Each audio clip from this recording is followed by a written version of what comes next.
అలా కానీ చూసినట్టయితే కేదారము చాలా గొప్ప శివలింగము కనుక దర్శనము చేత మోక్షమీయగలిగిన శక్తి కలిగినటువంటి క్షేత్రం కనుక సమస్త బ్రహ్మాండము నిండినవాడు వీడే అని తెలుసుకోవడానికి ఒక వలయాకారాన్ని పెట్టుకుని కంటికి అడ్డంగా అందులోంచి చూడాలి కేదారలింగాన్ని. చూసి అది మళ్ళీ ఈ చేతికున్న ఏ కంకణమో తీసి చూస్తే దాన్ని అక్కడ పెట్టి రావలసి ఉంటుంది కాబట్టి మళ్ళీ మనసు ఒప్పదు కనుక ముందే చక్కగా ఒక రాగి కంకణమో ఏదో పట్టుకుని వెడితే రాగి చాలా ప్రశస్తం కనుక ఆ కంకణంలోంచి దర్శనం చేసి దాన్ని అక్కడ విడిచిపెట్టి రావచ్చు.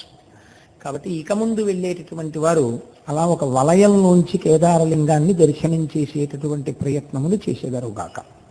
కాబట్టి నేను ఏది చెప్పడమా చెప్పకపోవడమా అని సంశయించి వదిలిపెట్టానో దాన్ని పూర్తి చేసేసాను. ఈ వీడియోపై మీ అభిప్రాయాన్ని కామెంట్ చేయండి. మరిన్ని పురాతన దేవాలయాల